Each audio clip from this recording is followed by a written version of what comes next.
여러분들 여기 계신 분들 중에 스마트폰 갖고 계신 분들 많이 있죠? 쓰니까 좋죠? 저도 스마트폰 사용한 지 거의 지금 한 2년 가까이, 1년 반 정도 되는데 좋더라고요. 너무너무 좋아요. 그래서 참 편리하고 그런데 오늘 아침에 잡지를 보다가 그런 기사를 봤습니다. 요즘 미국에서 유행하는 그 밥값 내기, 밥값을 어떻게 내느냐, 딱 전부 다 이제 밥 먹으러 가면 전부 다 자기 핸드폰을 앞에 놔요. 그리고 밥 먹으면서 가장 먼저 자기 핸드폰에 눈이 가는 사람이 밥값을 내는 거예요. 예. 무슨 말인지 아마 알 겁니다. 예. 요새 밥 먹을 때 사람 얼굴 쳐다보면서 얘기하는 것보다 핸드폰 보면서 밥 먹는 경우가 얼마나 많아졌습니까? 그래서 그런 내기가 생겼답니다. 그래서 그 얘기가 이제 트위터에 나오니까 한국 사람들도 동감한다. 그래서 맞다. 사람들이 이제는 사람 얼굴 쳐다보지 않고 핸드폰만 쳐다보는 경우가 많다. 또 요새는 또 그 아이폰 같은 경우는 또 말도 해요. 말기도 알아먹어요. 그러니까 사람하고 대화를 안 하고 스마트폰하고 대화를 하는 경우가 있다. 예. 그러면서 무슨 얘기가 나오냐면은 자기가 옆에서 어느 한 식당에 가가지고 밥을 먹는데 그 연인이 애인끼리 와가지고 밥을 이렇게 먹는 장면을 봤대요. 근데 딱 오자마자 앉자마자 밥을 먹는데 서로가 서로를 쳐다보는 것이 아니라 앉자마자 각자가 다 핸드폰 보면서 그러면서 밥을 먹는다는 거죠. 그 기사를 보면서 물론 제 자신도 사람보다는 기계에 더 의존하는 경우가 많이 있지만 여러 가지 생각이 들었습니다. 과연 그 두 사람은 사랑하는 사람의 그 눈빛을 쳐다보는 그 맛을 얼마나 알까? 사람의 표정에서 그 사람의 마음을 얼마나 읽을 수 있을까? 사람의 눈짓에서 그 사람의 그 마음을 얼마나 읽을 수 있을까? 사랑하는 사람의 그 체온을 얼마나 느낄 수 있을까? 그 사람은 스마트폰을 보면서 온갖 정보는 얻을 수 있겠지만 과연 그 사람의 영적인 시력은, 정신적인 시력은 얼마나 좋을까? 어쩌면 인간이 이렇게 진보되면서 동시에 영적으로 퇴보되는 것들이 많아지는 것은 아닐까, 그런 생각이 들었습니다. 최근에 그 박근혜 씨가 제주도에 와서 제주도를 제2의 하와이로 만들어야 된다. 과연 박근혜 씨는 눈이 있는가? 저는 그런 생각이 들었습니다. 하와이는 우리의 롤모델이 될 수가 없습니다. 하와이는 우리와 비슷한 아픔을 지니긴 했어요. 하와이가 면적으로 우리보다 훨씬 큰데 거기는 150년 전에 영국하고 프랑스가 서로 뺏으려고 하다가 거기서 이제 겨우 이제 독립이 됐고, 그런데 거기서 다시 미국한테 뺏겼어요. 그리고 미국한테 뺏긴 이후로 거기에 이제 군사기지를 설치할 수 있도록 돼 있고, 그래서 군사기지가 설치가 됐고, 군사기지가 설치가 됐으니까 거기에는 평화가 오겠죠. 군사기지가 설치됐으니까 이 사람들 말들대로 군사기지 설치됐으니까 평화가 와야 되는데 어떤 일이 벌어졌습니까? 습격이 벌어졌습니다. 짐짐한 습격. 그러니까 어떻게 했겠어요? 더 크게 짓죠? 더 크게 지었습니다. 거기 면적의 20%가 군사기지라고 하니까. 그렇게 지었으니까 거기는 이제 평화가 완전히 보장됐겠죠? 아닙니다. 거기 지역을 800여 지역이 다 오염이 됐다고 그럽니다. 수은, 방사능, 납, 거기서 배출하는 그 군사기지에서 배출하는 그 오염 물질이 거기에 그 자연들을 다 파괴시켰다는 거예요. 거기서 가장 어장량이 많고 가장 풍요로운 그 자원을 갖고 있는 곳이 진주만입니다. 거기가 가장 오염됐대요. 그러면서 어느 활동가는 그렇게 얘기합니다. 박근혜 씨 거기 가서 수영하시면서 얘기하시라고. 박근혜 씨는 과연 그걸 볼 줄 아는 눈이 있는가? 없다는 거예요. 안 봐요. 못 봐요. 그 아픔을 못 봐요. 자연이 신음하는 소리를 못 들어요.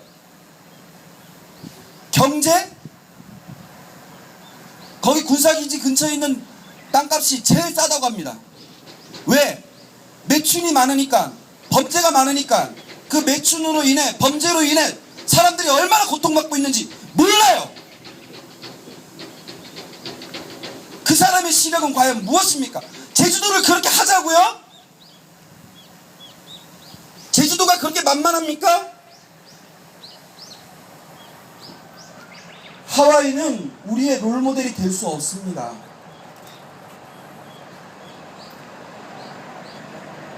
하와이 원주민이 8분의 1이라고 합니다. 다시 말해서 8명 중에 7명은 외국 사람이 그곳에 와서 살게 되었고, 그곳에서 정착하게 되었고, 그곳에서 돈을 벌고 지내고 있다는 얘기예요. 지금 우리 제주도 도민이 약 60만이죠? 네? 그 앞으로 어떻게 된다는 겁니까? 이제 앞으로 예를 들어서 70만이 되면, 80만이 되면 그 중에 10만 명만 제주 사람이 되고 70만 명은 그렇게 외국 사람들이 와서 매춘도 버리고 번제도 버리고 군사기지도 짓고 오염물질도 버리고 이렇게 하자는 겁니다. 이게 말이 됩니까? 그걸 우리 현혹시켜요. 자기만 눈이 없으면 좋은데, 자기만 귀가 나쁘면 좋은데 왜 다른 사람의 눈과 귀마저 속이려고 합니까? 제주도는 그런 곳이 아닙니다. 우리에게 지켜져야 될 것을 우리 봐야 됩니다. 제주도에게서 있어서 중요한 가치를 우리는 봐야 됩니다. 오늘 필리포가 주님, 저희 하나님 뵙고 싶습니다. 필리포야, 너는 나를 보면서도 왜 아버지를 보았다는 것을 모르느냐? 필리포는 예수 그리스도를 통해서 하나님 아버지를 볼 줄 아는 그 시력이 없었어요. 과연 우리는 이 제주도 땅에서 하나님의 역사하심을 보고 있느냐? 그분께서 창조를 통해서 이 안에 새겨놓으신 아름다움을 보고 있느냐? 그분께서 우리 제주의 역사와 함께 고통당하고 신음당하셨던 것을 우린 보고 있느냐? 그분께서 지금 이 순간에도 우리 안에서 뜻을 모아 새로운 희망을 키우고자 하시는 그 손길을 우리는 보고 있느냐? 필리포야, 너는 나를 보고서 아버지를 보았다고 왜 말을 못하느냐? 그 말씀이 오늘 우리에게도 이루어집니다. 나의 사랑하는 자녀들아, 너희들은 이 제주도 땅에서 왜 나의 손길을 못 보느냐?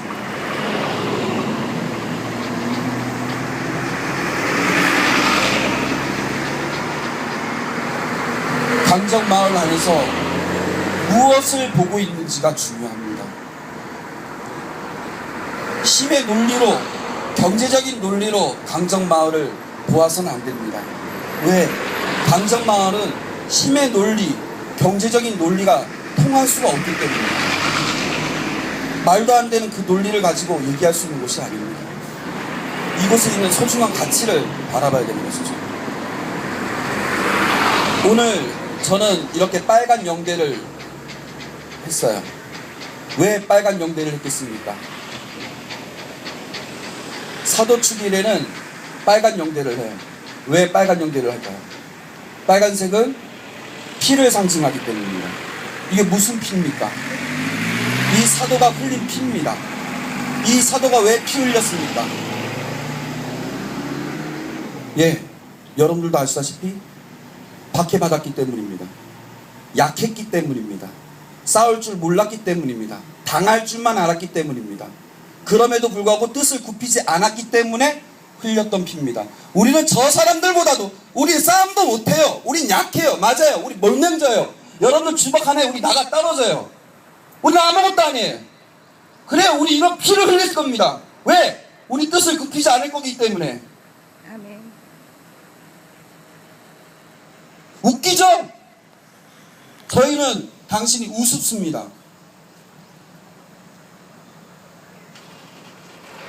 사도 필리포는 결국 예수님 안에서 하느님을 만났고 예수님을 통해서 하느님의 손길을 알았고, 그래서 그 손길 안에서 주어진 뜻을 알았고 그 뜻을 굽히지 않았고, 그래서 폭력을 행사하지도 못했고 반항하지도 못했고 그냥 당하면서 이렇게 피를 흘렸고 성인이 되셨습니다.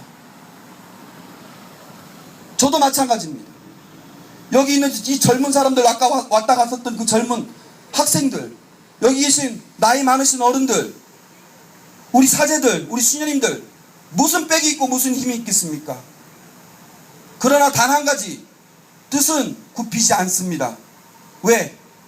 우리는 이 강정마을 안에서 하나님께서 주신 그 뜻이 바로 우리가 생각하는 그 뜻이라 믿고 있기 때문입니다. 아멘. 여러분들 오늘 이 사도들의 그 희생, 그 죽음을 바라보면서 정말 그 사도의 정신으로 이 강정에 진정한 평화가 오기를 기도합시다. 아멘.